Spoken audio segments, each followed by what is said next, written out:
Hi everyone, this is our last learning teaching opportunity. Woohoo! And I learned quite a few things from these past couple of weeks. Concerning week 7 about program evaluation, it's important to say that the purpose of program evaluation is to find ways for improvement. Because a lot of times we feel like we make this amazing program, and we do, but we forget that there's always room for improvement, which can be really hard sometimes. Because it's hard to improve, it's hard to change when we have gotten so set into something. But it's important to know that program evaluation is a good thing. I liked how it mentioned vision, the importance of having a vision for the program, because it helps to also know how to evaluate the program. I kind of thought of the example as if a program's vision is to help parents who are teenagers, so around 14 to 17, 14 to 18 maybe even.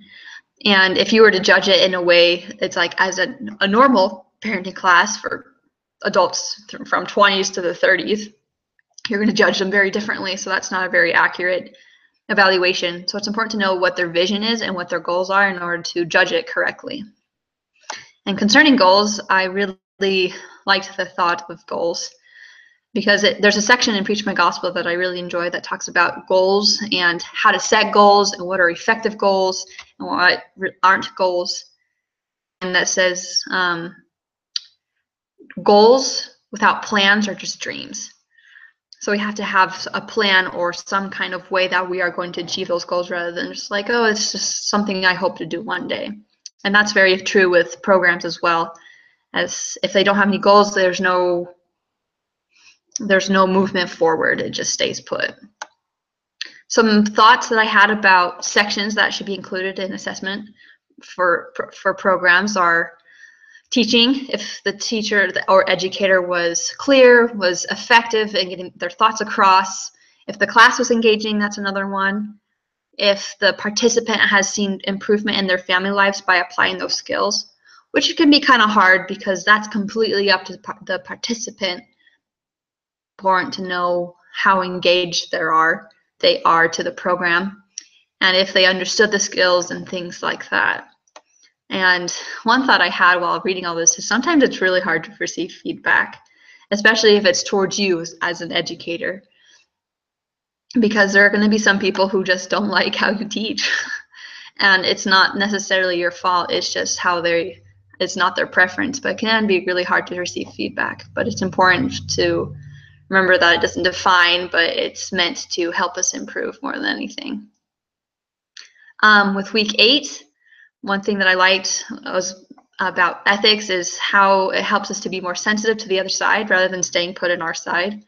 Being more aware of cultural differences, because that's really vital as we're helping mainly we could be helping those who are in poverty, and helping us to stay professional, which also I kind of saw has a tie with not overstepping our boundaries as educators and to counselors, because that can be really easy to do, I think, sometimes.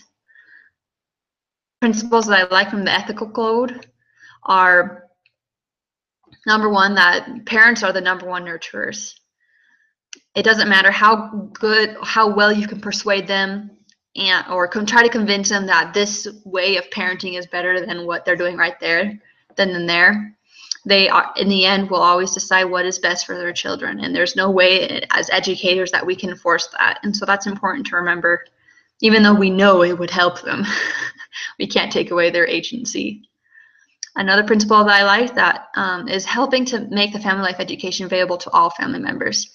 It makes me think of how families who who need to diet, and it doesn't really help if just one person tries to do it as everyone else is eating all this junk food around them. It makes a huge difference and helps each other to be accountable when everyone's in the group trying to help each other out. Another principle I liked is parents are still learning, so we have to be understanding when they make mistakes.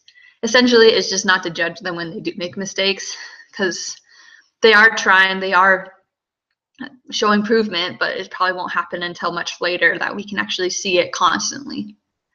And the last thing I liked is helping children and adolescents grow to their potential, because it's just as important to help them as it is to help the parent or the adults, rather than instead of just focusing on the adults, it's also important to help the children, adolescents. Got my words mixed up. The last thing I kind of liked is Palm's approach to ethics. He talked about mandatory and aspirational ethics. And the way I kind of see it was the difference between the letter of the law and the spirit of the law. Some things within the letter of the law are important, such as we have to live the word of wisdom and we have to keep the law of chastity. Those are things we just have to do. But there are things according to the spirit of the law that we don't have to do, such as how many steps we can take on the Sabbath day, like they used to in biblical times. And that's why they kind of rejected Christ, because he didn't live the letter of the law. So it helps me to kind of think that there are rules that we have to abide by because of protection of other people. But it's also important to be kind of flexible with a couple of the ethic codes, especially when they collide with each other. It's important to know how to approach which one is more important in this case. Last but not least, with week 9, I really liked how they defined family life education and family therapy so differently, because it really does help to understand the difference between the two by Brian Walls. But I did have an interesting question. I liked how Daughtry, however you pronounce it, suggested that there are times where people in a group setting can bring up, somebody in the group could bring up this really personal, really serious problem that they had in the past. And it makes me wonder, how do you approach something like that? Since you weren't an educator, you definitely can't approach that right then, because it's in a group and you don't have the that education yet to say, okay, this is how you deal with that. So I was wondering what your thoughts are on how to approach a person in that moment. Do you talk to them afterward, or do you say, I know that's really important to you and that does apply very well, but can we talk about this in another time? So I thought that was really interesting. From what I got, the difference between family life education and family therapy are, family life education is to empower the class, teach skills as a group, and follow up as a general group, and maybe have some group problem solving, rather than family therapy is where you kind of take the expert approach and say, people come to you and say, this is how we're going to fix this, or one way we're going to try to fix this. And that's why I think it's really important to know limitations, so we don't further damage, because if we give false information, that's upon our shoulders, even though we don't mean to, but it is upon our shoulders. So that's one reason why family life educators are not therapists. So thank you for your time.